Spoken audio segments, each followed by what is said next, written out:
Hola hermanos, ¿cómo están? Bienvenidos nuevamente a este su programa Catequesis Viviente. Está con ustedes su hermano Roquel Cárdenas. Para nosotros, como siempre, es un privilegio estar con ustedes y compartir el catecismo de la Iglesia Católica aquí en FETV, en su programa Catequesis Viviente. Ahora, efectivamente, como ustedes saben, gracias a muchos factores llega esta señal a ustedes. ¿Y cómo usted puede contribuir para que esta señal siga viva, activa en medio de nosotros? Bueno, podemos hacer varias cosas. Yo le voy a recomendar tres particularmente. La primera, recuerde ver la programación de FETV. Siempre hacemos esto con mucho cariño, con la intención de edificarla a usted y a toda su familia, porque sabemos que muchos medios de comunicación lamentablemente no edifican, sino que están tras la promoción de muchas veces lo emocional, lo espectacular, lo que llama la atención y no necesariamente eso edifica. Así que vea la programación de FETV, completa, grande y sobre todo que nos da paz. La oración, los momentos de música, los momentos culturales, de actualidad y también efectivamente, y por qué no decirlo, los momentos noticiosos que también son parte inherente a nuestra vida. El otro aspecto importante es que recuerde que este FETV, igual que todas las obras de la Iglesia y nuestra propia vida, depende de la oración.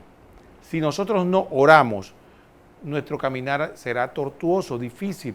La unión con Dios es la que hace posible que las cosas se puedan llevar de la mejor manera.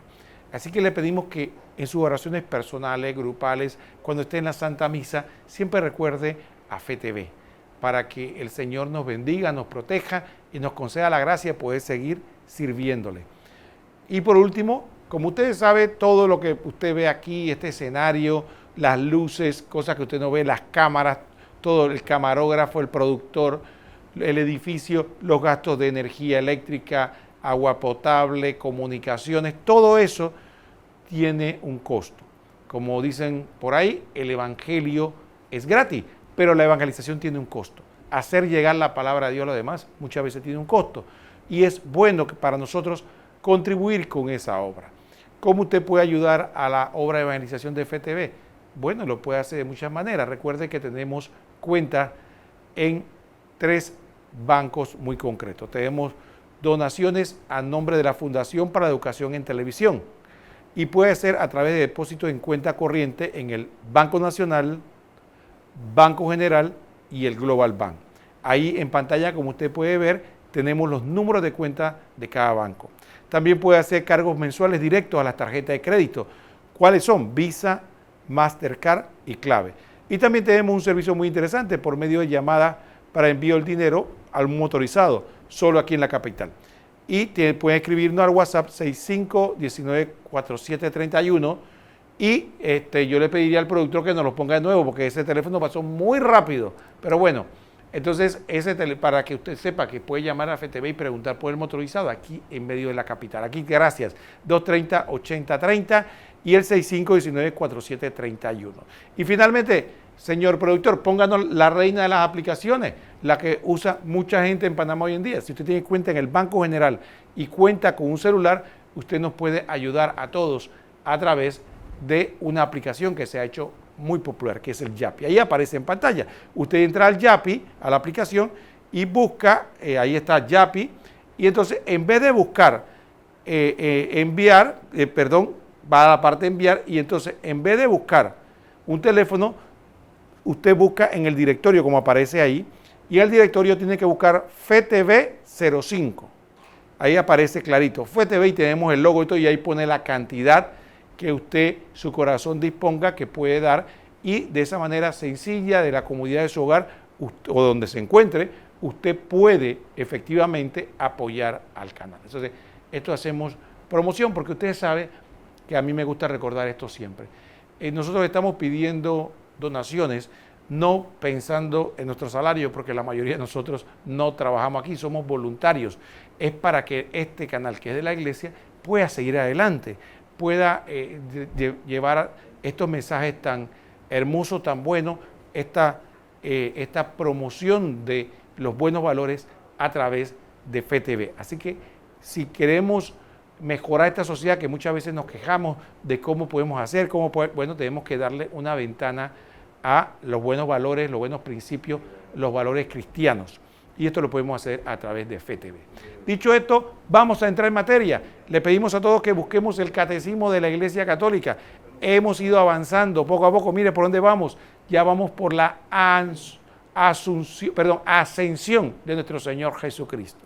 Y hago esta acotación que no estaba planificada, pero al equivocarme la hago. Ascensión es el nombre que se le da cuando Jesús sube al cielo.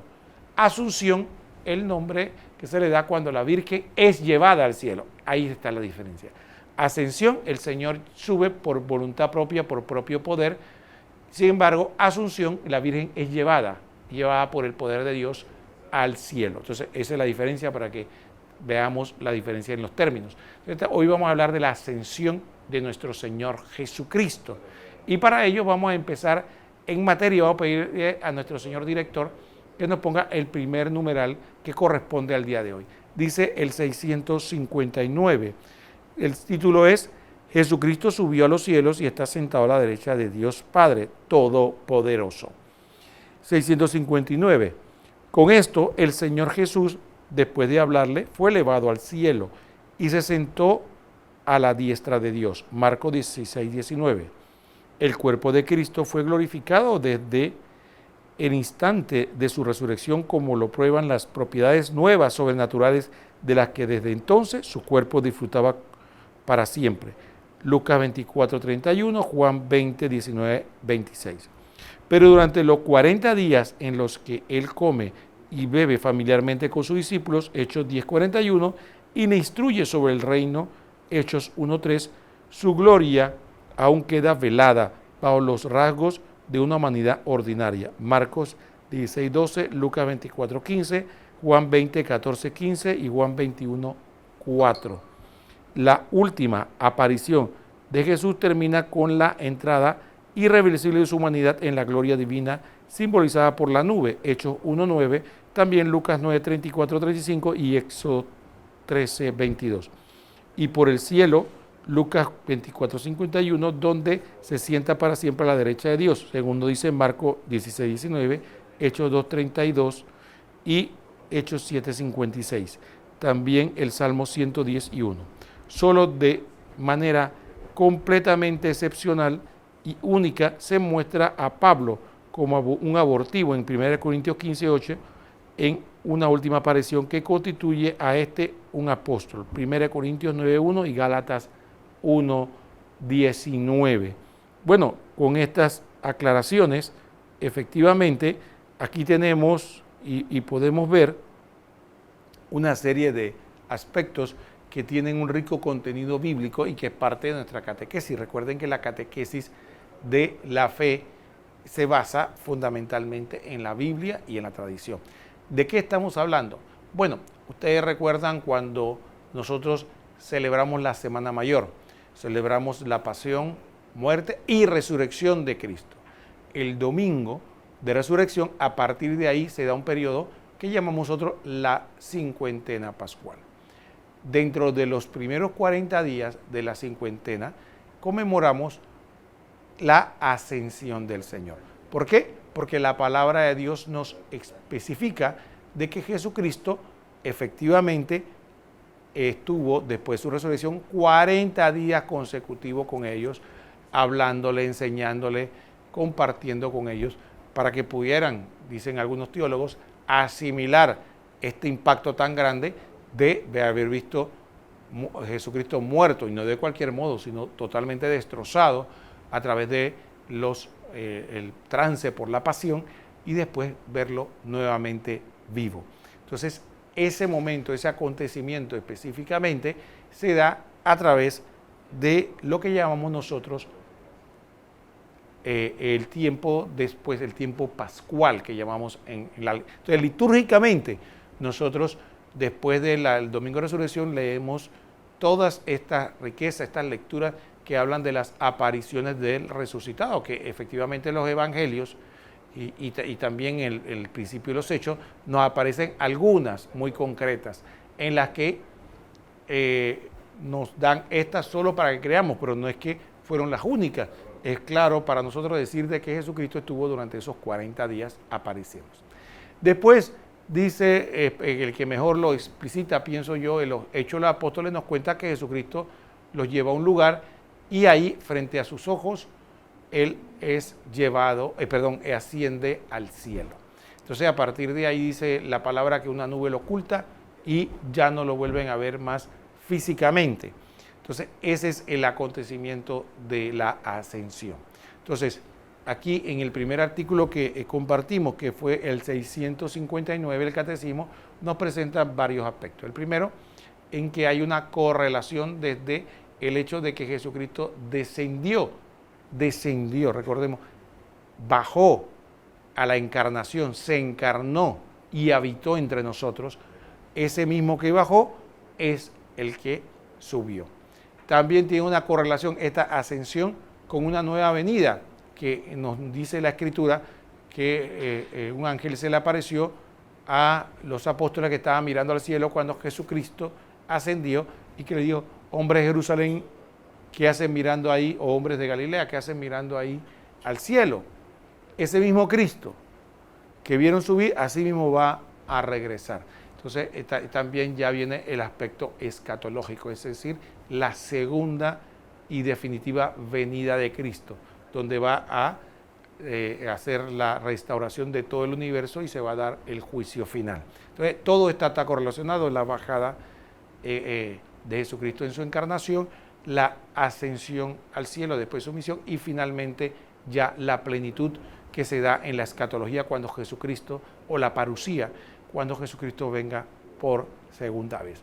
El otro aspecto que también nos presenta el Catecismo, de que hay una correlación de que la encarnación viene a, por decirlo usando una frase que no es tan afortunada, pero para tratar de describirlo, viene a encubrir, ¿no? Viene a encubrir la encarnación, la gloria de Dios. Entonces, por lo tanto, Jesucristo aparece en medio de nosotros como uno más, que igual en su porte a nosotros en todo, menos en el pecado.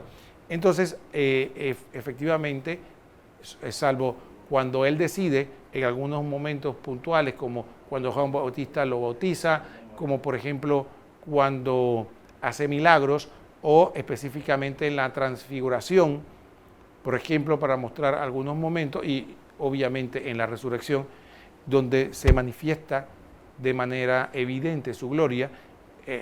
Las personas veían en Jesús a alguien, una persona humana común y corriente.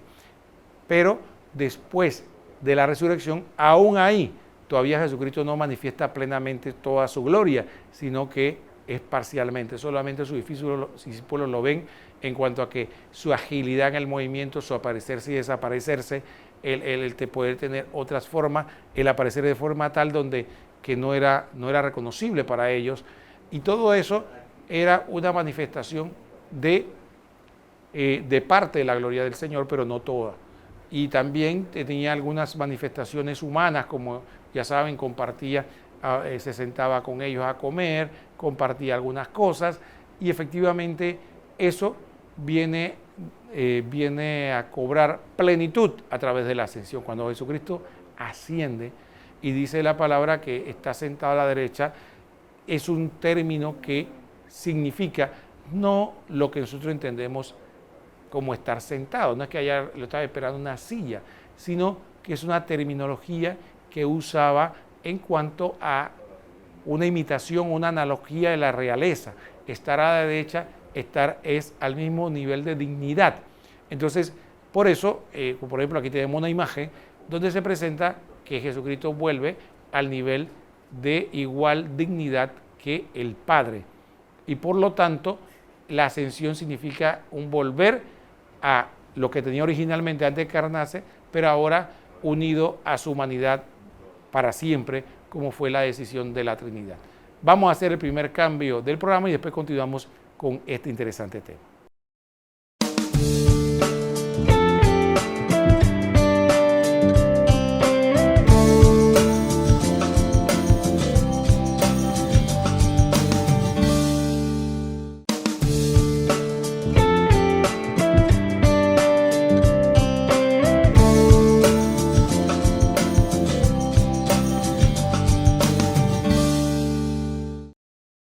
hermanos, continuamos con su programa Catequesis Viviente. Estamos en el segundo segmento del programa y ahora vamos a continuar con el siguiente numeral.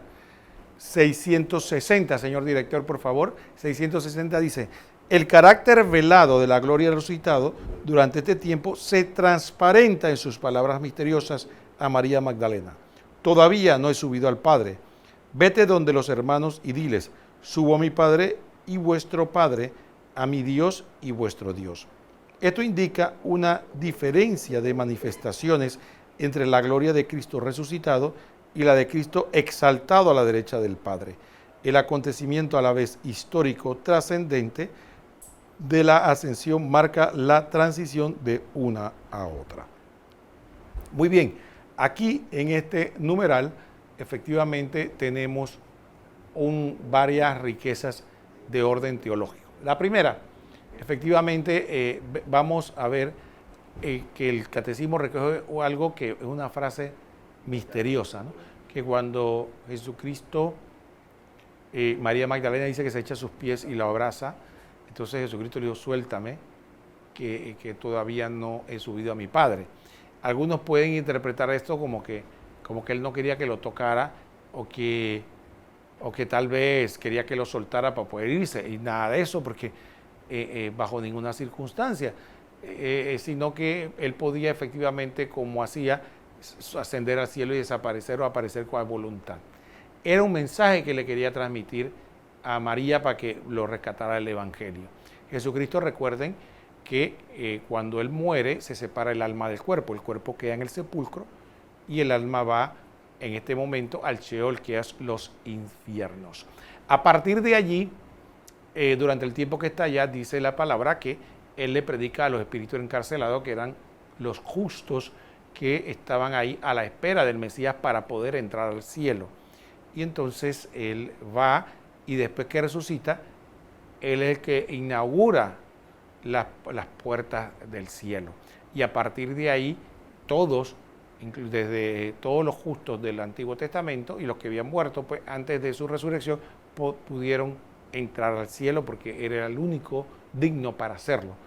Entonces, por eso se presenta que él es el único digno de portar las llaves para abrir la puerta del cielo. Eso aparece un poco en Apocalipsis. Entonces, una vez él, efectivamente, su alma vuelve al cuerpo y resucita, pero resucita glorioso.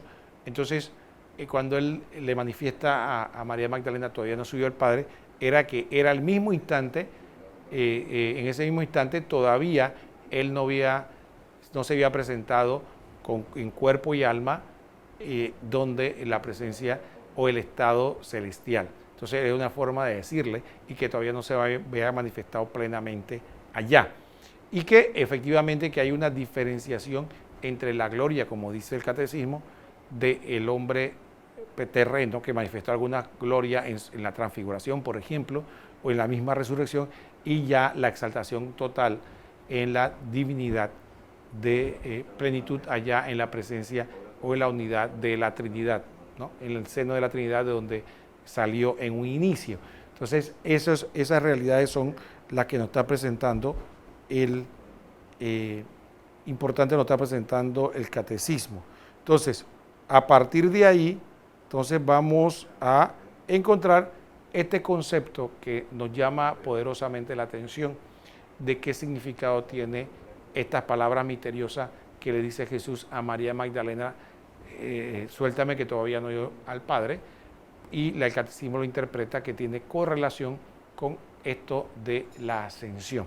Recuerde que la ascensión no significa necesariamente de que Jesucristo en ese momento es que va al Padre, para nada. Lo que quiere decir en que fundamentalmente es que a partir de ese momento Jesucristo oficialmente les dice: ya no me voy a aparecer físicamente a ustedes, o por lo menos no como ustedes me veían, sino que ya ahora en adelante es la fe, la unión espiritual mística con Él, y evidentemente con la Eucaristía, los sacramentos y las presencias que Él nos dejó aquí en la tierra, pero ya no como ellos lo estaban viendo ya físicamente.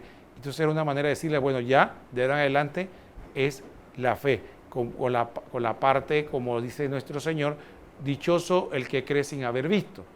los apóstoles tuvieron que vivir esa realidad, esa oscuridad, porque recuerden que ellos estuvieron conviviendo con Jesús humanamente como uno más de ellos, que le tenían cariño, mucho respeto, mucha atención, pero tenían ese contacto físico. A partir de que la resurrección tienen parte de eso, pero después cuando si en el cielo viene la oscuridad. Solo los recuerdos de lo que vivieron con Él y la fe de que Él todavía está con ellos. Así que ellos también tuvieron que vivir esa etapa de que dichosos los que creen sin haber visto.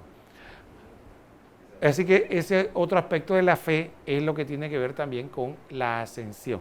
Jesucristo se nos oculta a nuestros ojos carnales para que lo busquemos con nuestros ojos espirituales. Muy bien, vamos a poner el siguiente numeral, señor director, el 661, que nos habla acerca de lo que, continuando sobre la ascensión.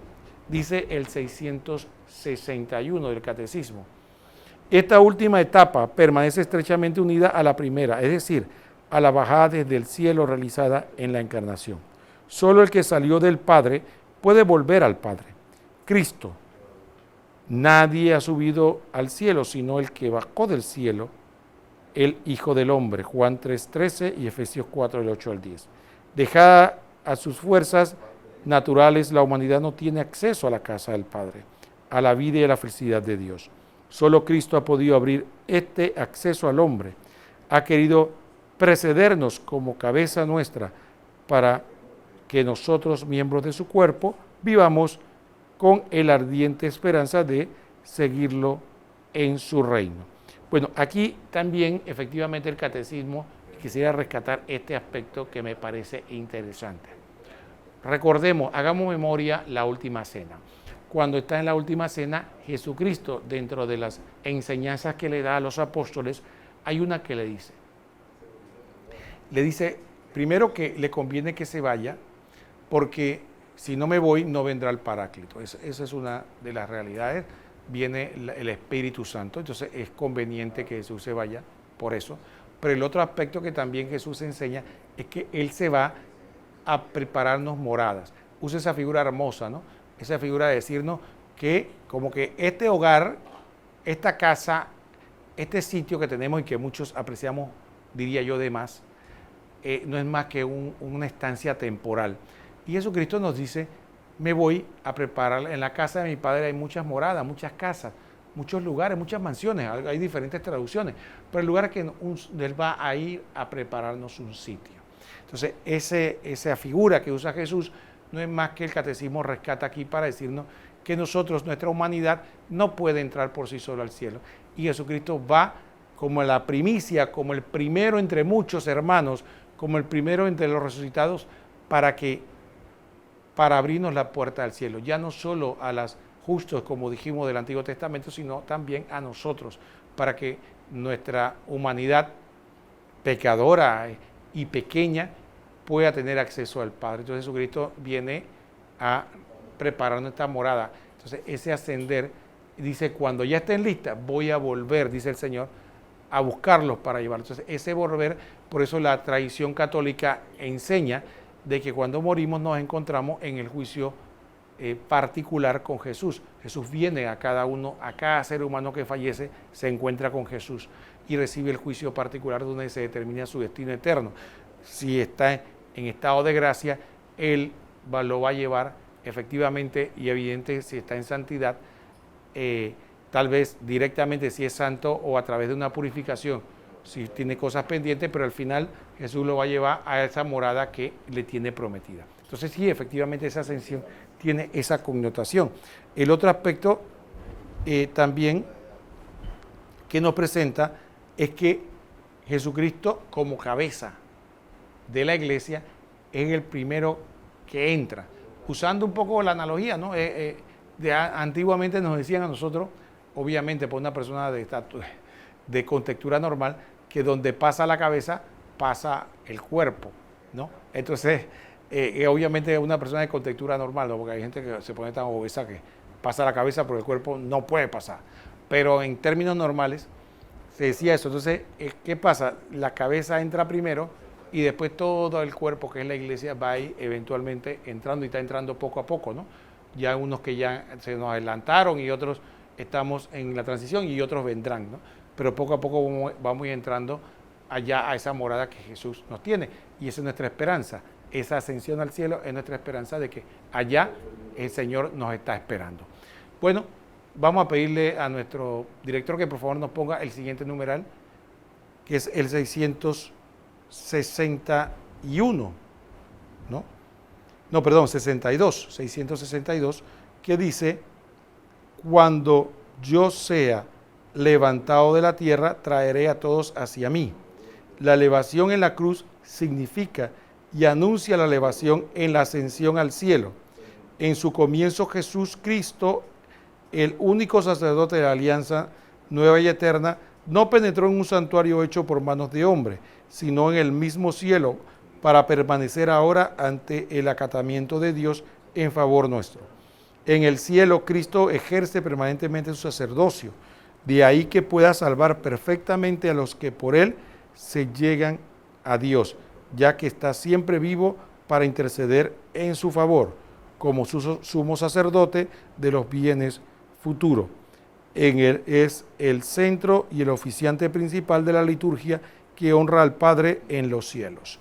Muy bien, entonces aquí vemos esto que nos presenta, mira qué hermosa esta figura. Recordemos, vamos a entrar en la analogía que nos presenta la Escritura y que el Catecismo rescata aquí. A Jesucristo lo presentan como sumo y eterno sacerdote. Presentó un sacrificio. Entonces, el ofrecimiento de ese sacrificio se presenta en el templo. Entonces, Jesucristo, al ofrecerse él mismo, porque dicen que él es mismo víctima, ¿no? Él es la víctima, ¿no? Es el que también es el altar y el que ofrece, o sea, el sacerdote, y se lo ofrece a Dios Padre. Pero en el Catecismo nos enseña que ese ofrecimiento no se da desde aquí a la tierra, sino que él va a el templo celestial, la Nueva Jerusalén, como se llama, allá a presentar los frutos o el sacrificio en sí mismo al Padre, y está permanentemente ofreciendo ese sacrificio de reconciliación. Recordemos que las acciones de Dios no tienen tiempo, están en un eterno presente, porque para Dios no hay ayer ni hoy, ni ayer ni mañana, sino hay un eterno hoy. Entonces, en el eterno hoy de Dios, Jesucristo viene a presentar permanentemente en la eternidad la obra que realizó, en la que satisface sobreabundantemente la justicia, el amor, todo lo que Dios se debía, podríamos decir, justicia. ¿Para qué? Para que gracias a la justicia de Cristo nosotros tengamos en unión con Él la capacidad de poder entrar en la presencia del Padre. Entonces, efectivamente, ese es el sentido de este sacerdocio, y que está permanentemente. Nada de mirar esa imagen infantil que algunos tienen, ¿no? Presentaban como que allá está el Padre molesto y viene Jesucristo y le dice: Padre, no te enojes con ellos, mira que yo me sacrifico por ellos. Entonces el Padre se calma por Jesucristo. Algunos ven eso así, eso es una visión infantil del asunto, porque eso haría romper la Trinidad, como que si el Padre no supiera lo que está haciendo el Hijo, o que el Hijo hizo algo porque el Padre, no está de acuerdo. No, es un solo Dios que nos habla entrañablemente a todos igualmente. Tanto nos ama el Padre, el Hijo y el Espíritu Santo. Y el sacrificio redentor de la cruz lo realiza el Hijo, pero toda la Trinidad participa. Por lo tanto, es un acto de Dios para, en su amor, satisfacer su justicia, satisfacer su sabiduría, y también manifestar su amor por todos nosotros, sin romper con la justicia y la sabiduría. Entonces, de ahí viene este concepto de que Jesús sube y está en su sacrificio eterno, presentándolo por todos nosotros. Dicho esto, vamos a hacer la segunda pausa y después continuamos y regresamos con el reportaje de Monseñor José Ignacio Munilla, que nos comenta el compendio del Catecismo de la Iglesia Católica con este tema.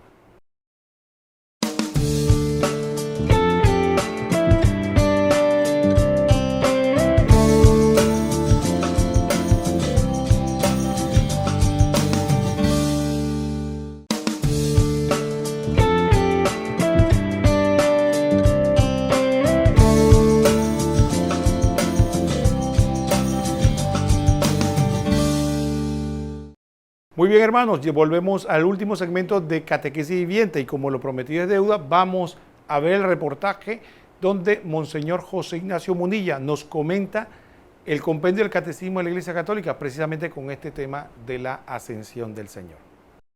Número 132 del compendio del Catecismo de la Iglesia Católica. ¿Qué representa la ascensión? 40 días después de haberse mostrado los apóstoles bajo los rasgos de una humanidad ordinaria que velaba su gloria de resucitado, Cristo subió a los cielos y se sentó a la derecha del Padre. Desde entonces el Señor reina con su humanidad en la gloria eterna de Hijo de Dios. Intercede incesantemente ante el Padre en favor nuestro, nos envía su Espíritu y nos da la esperanza de llegar un día junto a Él al lugar que nos tiene preparado. Bueno, pues si os fijáis en los Evangelios, el Evangelio de San Lucas concluye, también el de San Lucas, tanto el de San Lucas como el de San Marcos concluyen con el episodio de la ascensión de Jesús a los cielos. Después de hablarles, el Señor Jesús fue llevado al cielo y se sentó a la derecha de Dios. Así también concluye el Evangelio de San Lucas y, por cierto, Hechos de los Apóstoles, que es la continuación que es también una obra de San Lucas, comienza Hechos de los Apóstoles narrando la ascensión de Jesucristo a los cielos y el envío del Espíritu Santo. Bien, han concluido 40 días en los que Jesús ya estaba como resucitado, estaba glorificado, pero su glorificación estaba de alguna manera velada por esa humanidad en la que Él se mostraba de modo ordinario. Comentábamos en puntos anteriores cómo no era propio de una humanidad glorificada el que pudiese ser visible, el que pudiese ser palpable, pero Dios tuvo esa misericordia de que a pesar de estar glorificado, se estuviese mostrando, ¿no? Pero esa mostración del cuerpo de Jesucristo estaba un poco velando su gloria. O sea, esos 40 días, por lo tanto, sí, ya Cristo había sido glorificado en la resurrección, pero su glorificación no estaba, digamos, plenamente mostrada, estaba velada, hasta que cuando asciende a los cielos, pues se sienta, ¿no? Así dice ese término, se sienta a la derecha del Padre. Hay un texto misterioso, ciertamente, ese texto de Jesús cuando María Magdalena, después de encontrarse con el resucitado, quiere abrazarle a Jesús, un texto que viene como a sugerirnos el que hay un espacio intermedio entre esa resurrección y esa ascensión de Jesucristo a los cielos, ¿no? Cuando María Magdalena intenta abrazar a Jesús, Jesús le dice: María, no me retengas, que todavía no he subido al Padre, pero anda, ve a mis hermanos y diles: subo al Padre mío y Padre vuestro, al Dios mío y Dios vuestro. Está, por lo tanto, como transmitiéndole María Magdalena que su ascensión a los cielos todavía no está completada. Ve y diles: Jesucristo ha resucitado y sube al Padre. También recordamos otro texto misterioso, el de Juan 12:32, donde dice Jesús: cuando yo sea levantado, atraeré a todos hacia mí. Ese texto de ser levantado se refiere a la crucifixión del Señor, pero también se refiere a la ascensión. Cuando Jesús sea levantado, cuando sea glorificado, atraerá a todos hacia Él. Él, ascendido a los cielos, nos atrae a todos, ¿no?, hacia la gloria. Por cierto, nos puede llamar la atención esa expresión, la expresión de Jesús en la que dice que subió y está sentado a la derecha del Padre. ¿Qué significa esa expresión de estar sentado a la derecha del Padre? Leo un texto de San Juan Damasceno. Por derecha del Padre entendemos la gloria y el honor de la divinidad, donde el que existía como Hijo de Dios antes de todos los siglos, como Dios y consustancial al Padre, está sentado corporalmente después de que se encarnó y de que su carne fue glorificada. Estar sentado a la derecha del Padre quiere decir que ahora que ha ascendido a los cielos, pero ha ascendido a los cielos no como descendió, ¿no?, sino que ha ascendido con la humanidad. La humanidad forma parte ya de la persona del Verbo. Es verdadero Dios y verdadero hombre. Y la humanidad de Jesucristo también está sentada a la derecha del Padre. Es estar sentado a la derecha, es expresión de compartir, de tener la plena intimidad con el Padre en el seno de la Trinidad. Ese estar sentado no es un estar estático, no es un lugar estático, sino que desde ahí él, en este punto del catecismo, nos dice que lleva adelante una acción salvífica. ¿Y cuál es esa acción salvífica? Dice, ¿no? Fijaros, reina con su humanidad. Cristo reina. Y ese reinado se extiende a nosotros, que somos súbditos de ese rey, que somos fieles soldados de ese rey. Cristo es nuestro rey y Cristo reina desde el cielo, desde su gloria, ¿no? Extiende su reinado por todo el mundo.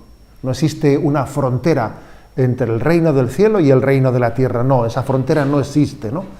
El reinado de Jesucristo llega y empapa nuestra vida. En segundo lugar, dice que intercede incesantemente ante el Padre en favor nuestro.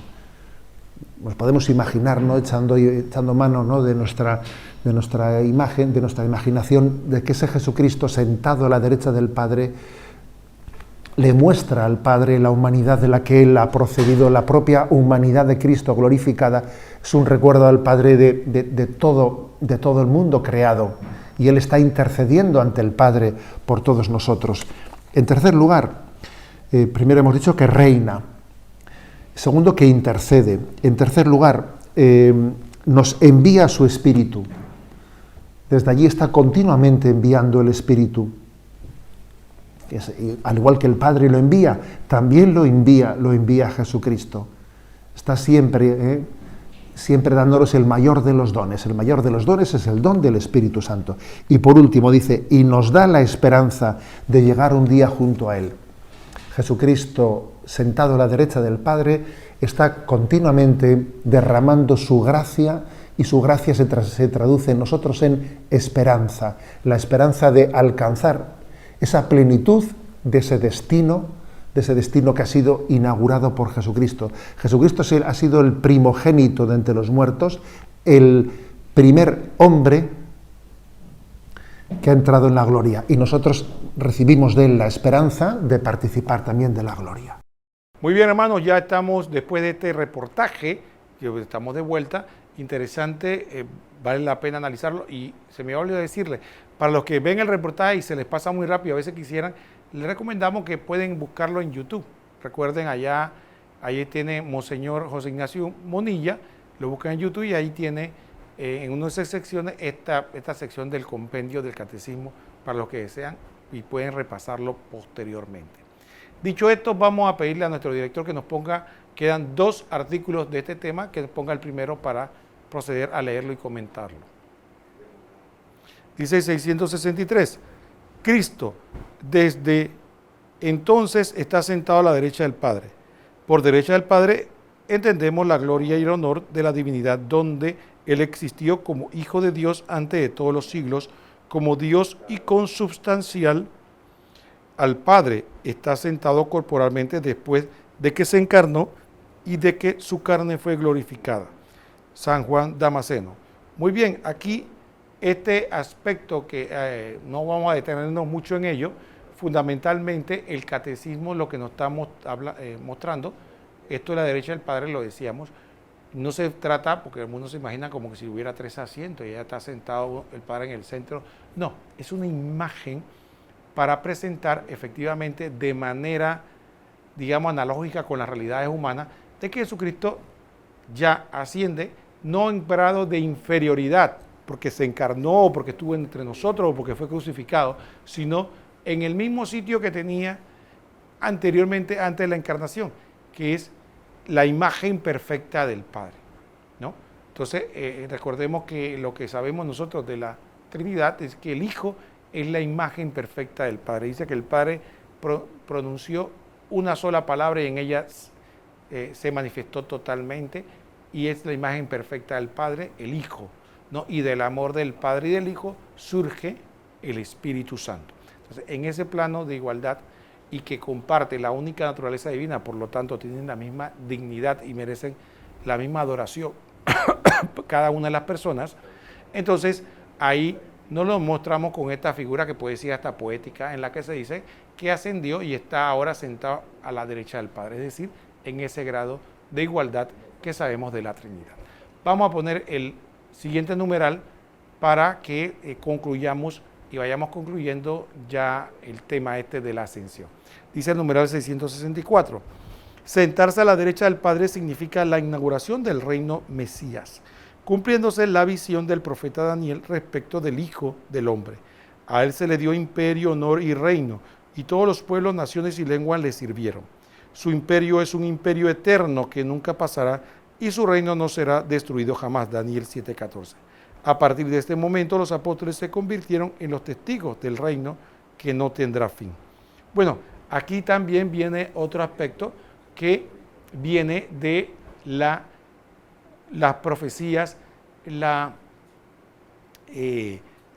dinastía davídica. Cuando se dan los profetas, hay unas profecías que hablan de que Sión será restaurada, que habrá un reino eterno, que al rey David le prometen que uno de su descendencia iba a inaugurar un reino eterno que nunca tendría fin. Y también que se plantea en los profetas esa grandiosidad, efectivamente ya no humana, sino totalmente fuera de este mundo donde todos los hombres afluirán. Ahí tenemos el profeta Daniel, que habla también de un hijo de hombre que va a tener todo el honor, el imperio y la gloria. Todas esas profecías que hablaban de eternidad, de poder, de gloria, de majestad, ¿no? Más allá de lo humano, más allá de esta realidad temporal, se refería precisamente y se cumple plenamente en la ascensión del Señor.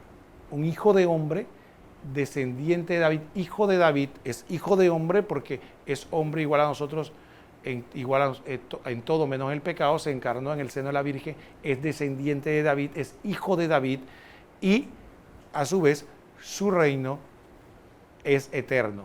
Sin embargo, como Jesús le dijo a Pilato, ese reino, si es cierto no tiene fin, no es de este mundo.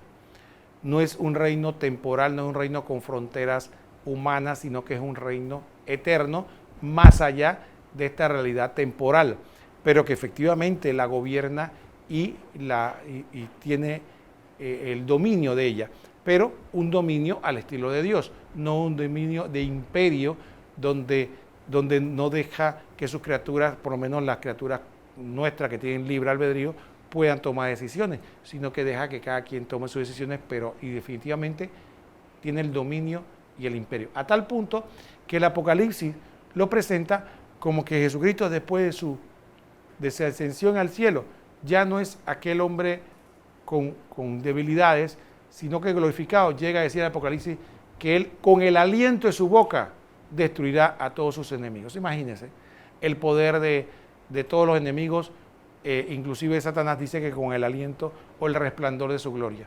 Eso es para mostrar la grandeza de Jesús. Entonces la ascensión del Señor nos muestra ya la plenitud, la grandeza de nuestro Señor y lo grande que a quien tenemos nosotros puesta nuestras esperanzas. Así que no permitamos que nada en esta tierra o nubile o oscurezca esta esperanza en Jesús. Bueno, hermanos, ha sido un verdadero privilegio haber podido compartir con ustedes este programa Catequesis Viviente. Estuvo con ustedes su hermano Roquel Cárdenas comentando el Catecismo de la Iglesia Católica. De mi parte, les invito a que sigan en la programación de FTV y nos vemos próximamente aquí en otro programa Catequesis Viviente. Hasta pronto.